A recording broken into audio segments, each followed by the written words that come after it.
Hi, I'm Tom Wakechild. This video will talk about the story behind A Course in Miracles for Dummies and how it came about. I was an unlikely candidate or transmission vehicle for writing A Course in Miracles for Dummies.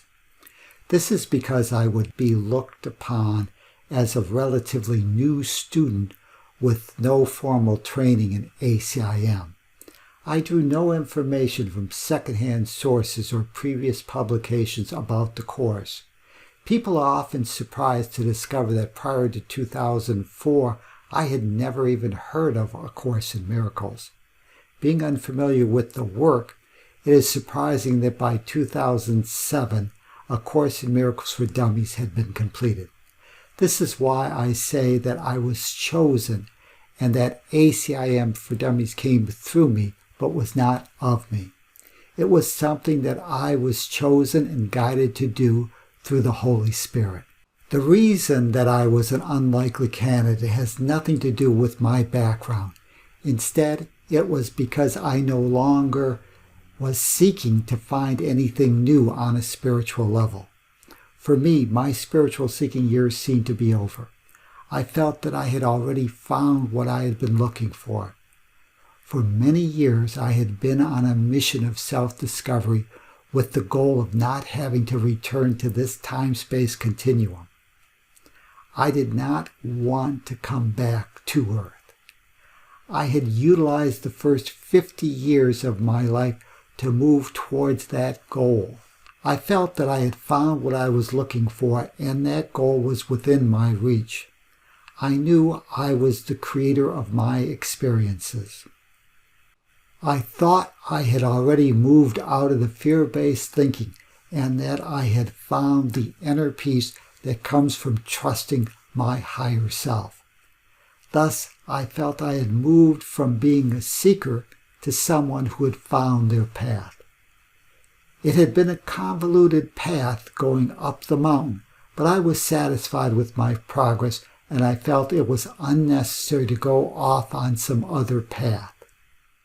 Therefore, it was more appropriate to say that the Course in Miracles found me to be its instrument, for I certainly was not looking for ACIM to enter my life at that time. The path I had chosen was a blend of Eastern mystical traditions and the self-improvement concepts of Western thought. This strange combination had helped me become what I would call a practical mystic. Meditating daily, I was able to move quite successfully in the world of business and finance and yet maintain a high level of spirituality and inner peace. I was someone who was in the world but was no longer attached to it. Hinduism has the concept of different stages of life that people should naturally pass through during their lifetime. According to Hinduism, around the age of 50, we should be looking at leaving the business world and focusing our attention on our spiritual growth on a full-time basis. This was my intent. I had already sold my business and was transitioning out of the business world. My wife longed to escape from the cold, sunless, gray winters of Michigan and spent her winters in the sun. Unlike most Midwesterners, we felt that our destiny lay west of the Mississippi. We wished to explore the Southwest as a possible future home site. Originally, we had just planned to visit the Southwest and try to narrow down the list of possible communities that we might like to live in. Yet upon this initial visit, we felt that we had found what we were looking for, and we purchased a home in Arizona. This early purchase could allow my wife Nancy to spend her first winter out of the cold if she so desired.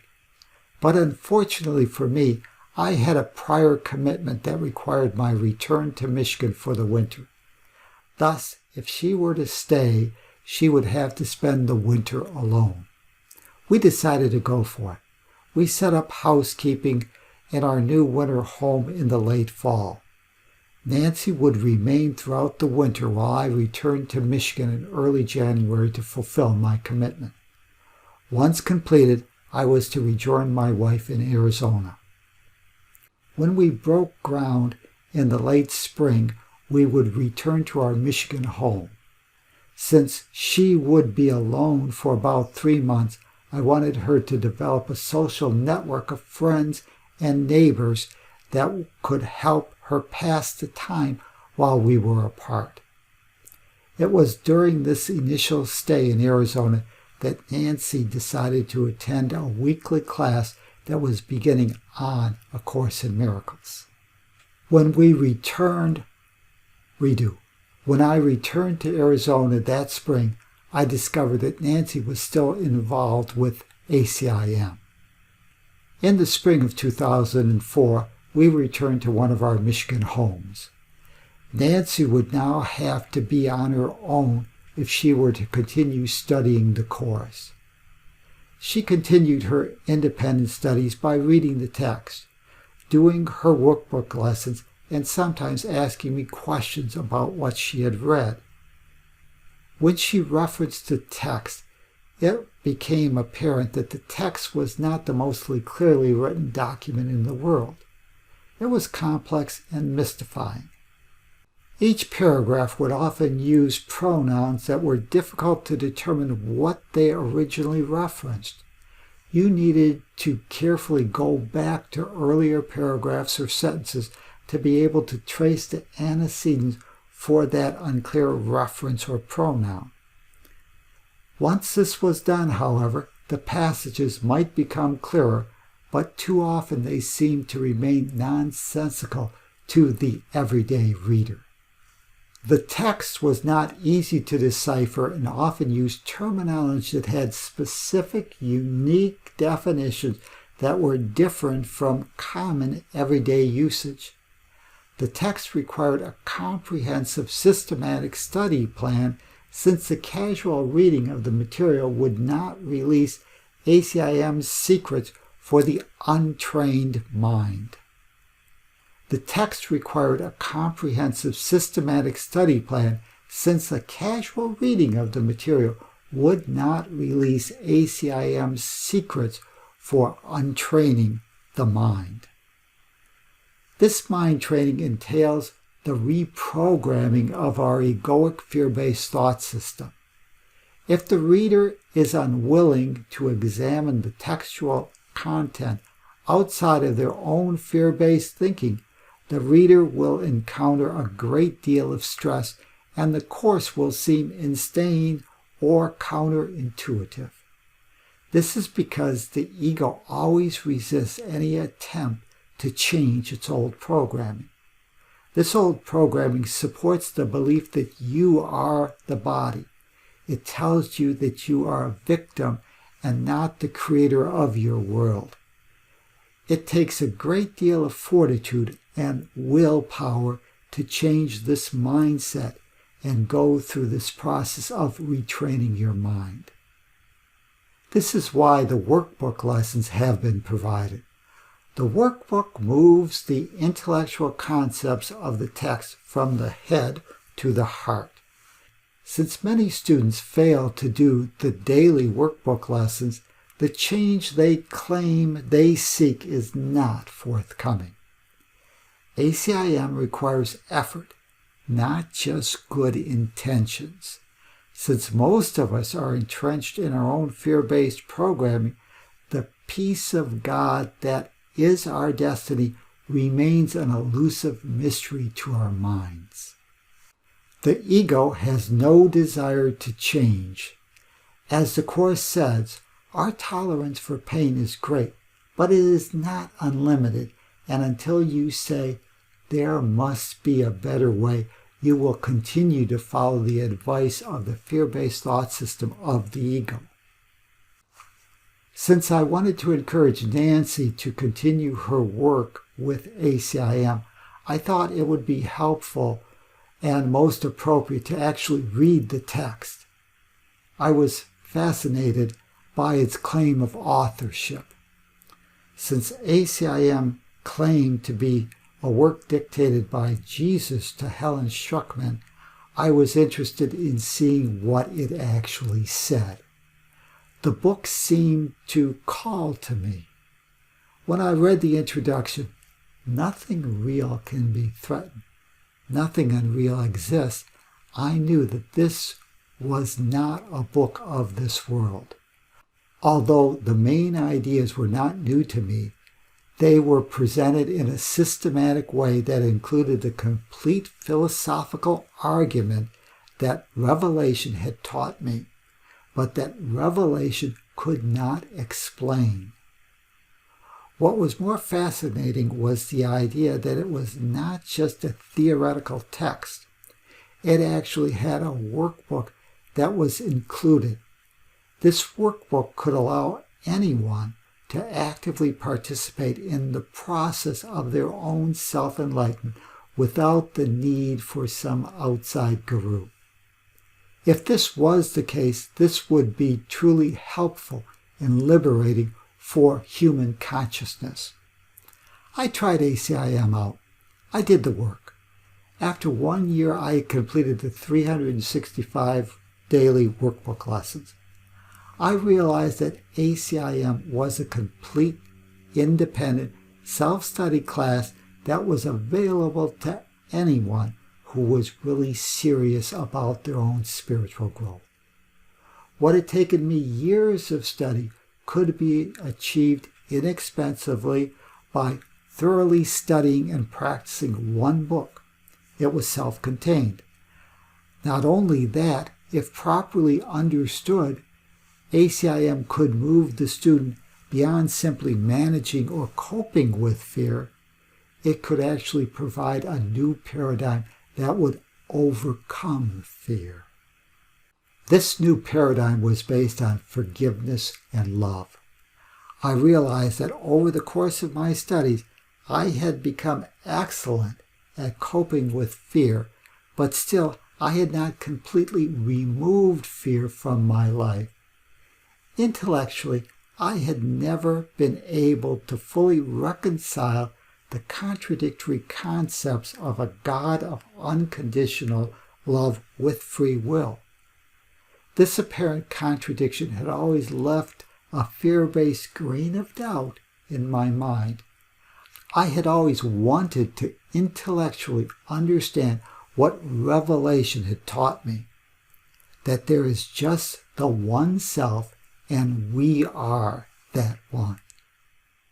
Both the Buddha and Jesus came from the mystical traditions. Both taught their own insights which came from their personal revelations. They quieted their egoic mind and went within. The Buddha's teaching came more from the seventh chakra, which is associated with the mind or the intellect. Jesus' teaching came from the fourth chakra, which is associated with the heart. 2,000 years ago, when Jesus walked the earth, mankind did not have the scientific knowledge or the language to explain the psychology behind his teachings. His teachings were to be understood through the heart, not the mind. After Jesus' death and the death of his direct disciples, the meaning of his esoteric message became even murkier than when he had originally pronounced them. Personal revelation has never been a practical means for the masses to obtain an understanding of someone else's teaching. If what was later to be called Christianity was to have wide appeal to the masses, all its teachings needed to be codified. This codification would allow the new message to be taught in a uniform way rather than individual personal revelation.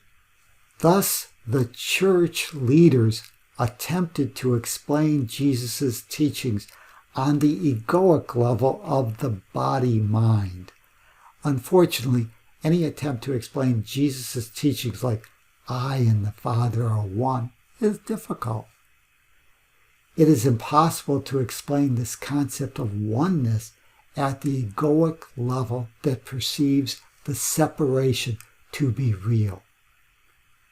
Some church leaders believing themselves to be separate ego bodies, could not help but interpret Jesus' message on a fear-based level. Thus, Jesus, who claimed to be just like us, was made into God's only begotten Son, and thus different from you and I. This clearly implies that the separation is real. When you attempt to explain Jesus' esoteric teachings on a level of the egoic mind, they become shrouded in mystery because they are unexplainable on the egoic level. ACIM is Jesus' attempt to bridge that gap between personal revelation and our ego's need to intellectually understand. Jesus is trying to correct the multiple mistakes about his teachings that continue to perpetuate the fear-based thought system that we see so prevalent in the Western religions of Judaism, Christianity, and Islam. 2,000 years ago, the concept of a oneness of all that is could only be understood through the mystical tradition of personal revelation.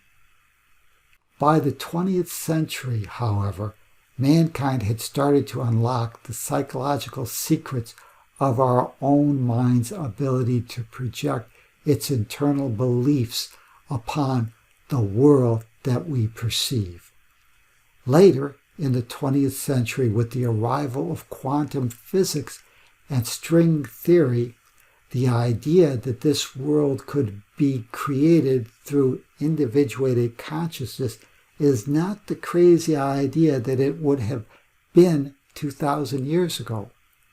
String theorists now tell us that whole galaxies exist merely because there is some astronomer somewhere that wants to observe them. If an astronomer's conscious desires can create a galaxy, the idea that we can create our own private world of individuated perception does not seem so far-fetched. In ACIM, Jesus utilizes the text to explain his teachings on the intellectual level to satisfy our need to understand things egoically. He couples the text with the workbook lessons that are aimed at transporting these ideas from the mind to the heart.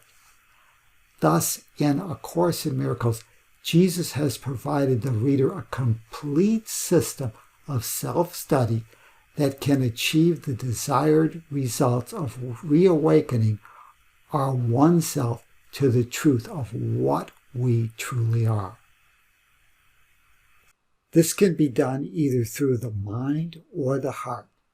Coupled together, the workbook and text provide a student with the ability to move from the egoic fear-based thought system to a new paradigm based on forgiveness, love, and the guidance of the Holy Spirit.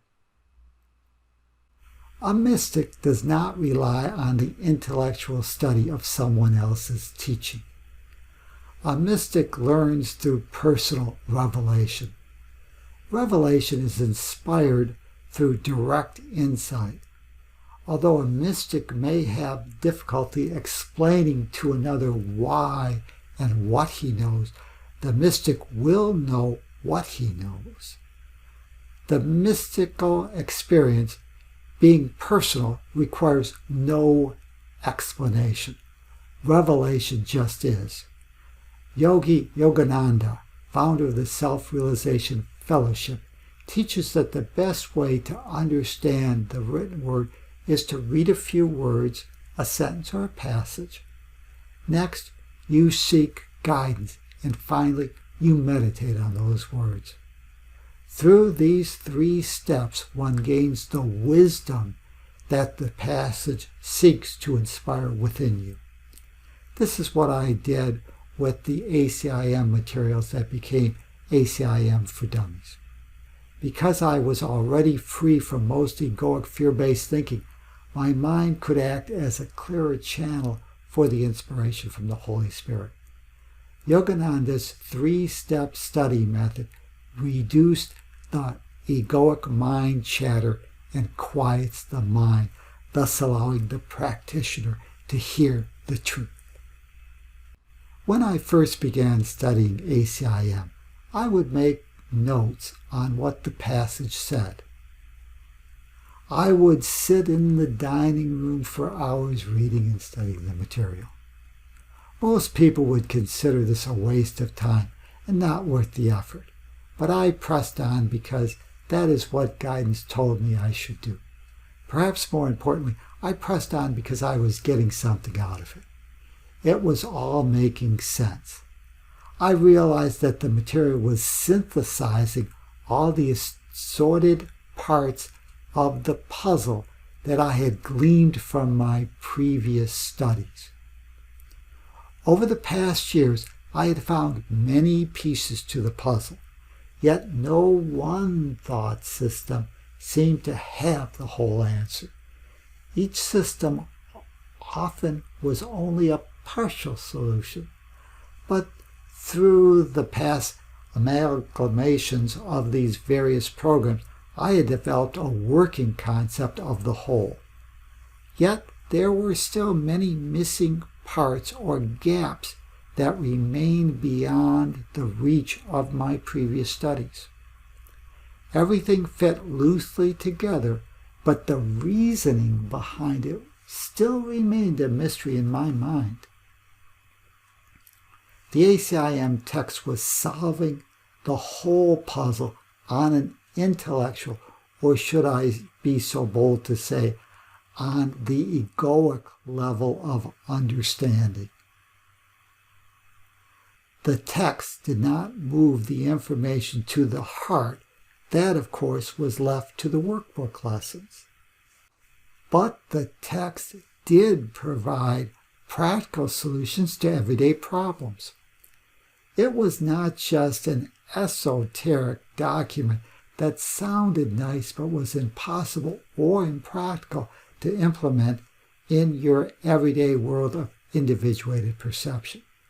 After 1 year of dedication to the course, I had a good working knowledge of what the course taught and, more importantly, what it could do when you chose to silence the ego and listen to the guidance of the Holy Spirit.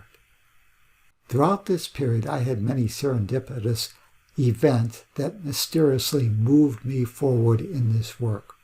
When we returned to Arizona the next fall, I attended Nancy's ACIM classes, which consisted of reading from the text and some discussion.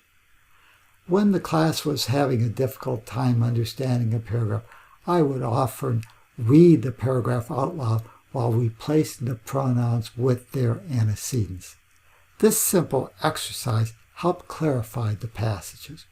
One day someone gave me a complete electronic version of ACIM on a computer CD. Since I was computer illiterate, I was unable to access the CD. Yet once again, an unsolicited volunteer showed up at my home and got the CD functional, and then proceeded to show me how to work a word processor program on my computer.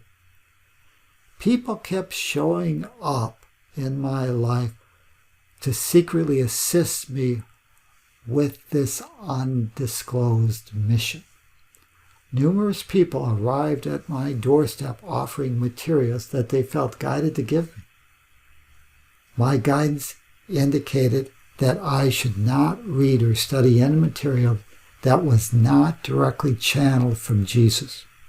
I was not to read any ACIM material that came from secondhand sources. My study was to be limited to direct source content only. This was fine with me since I preferred to keep my mind clear from any secondhand observations.